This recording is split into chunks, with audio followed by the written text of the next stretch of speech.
नमस्कार, मैं हूं आपके साथ साम परवीन और आप देख रहे हैं जनता की आवाज। दोस्तों, ये है हमारे देश के माननीय रेल मंत्री श्री अश्विनी वैष्णव जी। दोस्तों, रेल मंत्री का ये वीडियो 1 साल पुराना है। मंत्री जी रेलवे ट्रैक पर खड़े होकर ट्रेन की 2 डमी लेकर बता रहे हैं कि भारतीय रेलवे को एक कवच मिल गया है।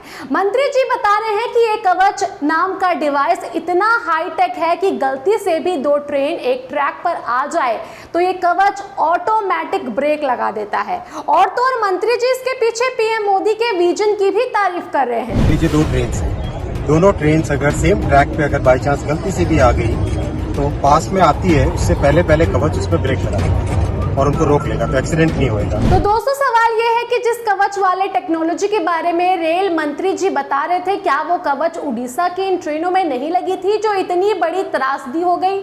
यानी दोस्तों, गाजे बाजे के साथ जिस कवच का प्रचार प्रसार कर पूरी वाहवाही लूटी गई, मीडिया में खबर दिखाई गई, उस कवच की हवा ही निकल गई जो इतनी बड़ी रेल दुर्घटना हुई।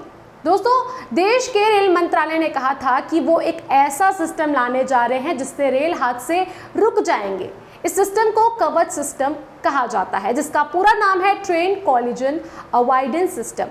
बालासोर हादसे के बाद सोशल मीडिया पर तमाम लोग पोस्ट कर ये पूछ रहे हैं सरकार से कि अगर इन ट्रेनों में कवच सिस्टम लगा होता तो ये एक्सीडेंट होता ही नहीं।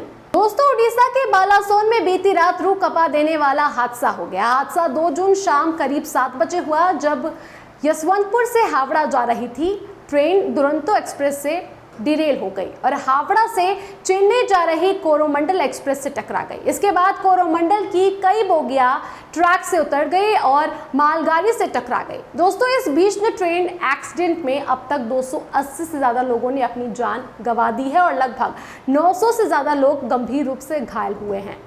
इस ट्रेन हादसे ने एक बार फिर से रेलवे की तकनीक और रेल मंत्रालय के उन दावों पर सवाल खड़े कर दिए हैं जिन्हें लेकर मोदी सरकार अपनी पीठ थपथपाती है। दोस्तों, हमेशा की तरह हादसे के बाद जो ड्रामा शुरू होता है शुरू हो गया। घटनास्थल का जायजा करना, घटना की उच्च स्तरीय जांच बैठाना, ये सब। दोस्तों, हर दुर्घटना के बाद सरकार मुआवजे की घोषणा करती है। इस हादसे में भी मारे गए लोगों के परिजनों को 10-10 लाख रुपए की आर्थिक सहायता राशि दी जाएगी। वहीं इस हादसे में गंभीर रूप से घायल लोगों को 2-2 लाख रुपए मिलेंगे।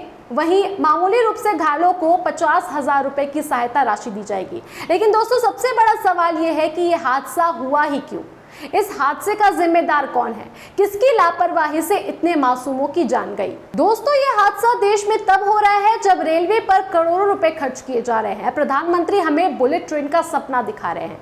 आए दिन किसी न किसी राज्यों में पीएम मोदी वंदे भारत जैसे हाईटेक ट्रेन को हरी झंडी दिखाते हैं, जहां देश के रेल मंत्री ये कहते हैं कि हमारी रेल टेक्नोलॉजी इतनी हाई है कि विदेशों में भी ऐसी टेक्नोलॉजी नहीं है। दोस्तों, तब देश में ये हादसे हो रहे हैं। दोस्तों, इस ट्रेन हादसे को लेकर 10 बड़े सवाल उठ रहे हैं, जिनके जवाबों में बालासोर हादसे के पीछे की वजह छिपी है।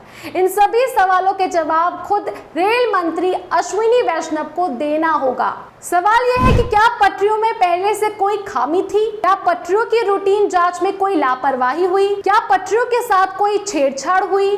क्या तेज रफ्तार की वजह से डिरेल हुई ट्रेन? क्या ट्रेन में एंटी कॉलिजन सिस्टम यानी सुरक्षा कवच लगा हुआ था? अगर कवच था तो फिर टक्कर कैसे हुई? जीपीएस मॉनिटरिंग में ट्रेन हादसे का पता क्यों नहीं चला? स्टेशन पास था तो ट्रेनों की रफ्तार इतनी तेज क्यों थी? क्या दुरंतो एक्सप्रेस का ऑटोमेटिक ब्रेकिंग सिस्टम फेल हुआ? क्या रेल में कोई क्रैक था या फिश प्लेट ढीली थी? दोस्तों, सवाल तो ये है कि मोदी सरकार ने रेलवे में जब हजारों करोड़ों रुपए सेफ्टी के लिए खर्च किए तो एक्सीडेंट क्यों हुआ? पैसे जा कहां रहे हैं? हावड़ा चेन्नई रेल मार्ग जैसे देश का ट्रंक रूट है, वहां पहले से ही ट्रैक और सिग्नलिंग सिस्टम बेहतर है, तब भी ऐसी दुर्घटना क्यों हुई? दोस्तों, इस बारे में आपका क्या कहना है? आप हमें कमेंट बॉक्स में कमेंट कर जरूर बताएं और बाकी खबरों के लिए देखते रहिए जनता की आवाज। जनता की आवाज यूट्यूब चैनल को सब्सक्राइब करें, साथ ही बेल आइकन जरूर दबाएं।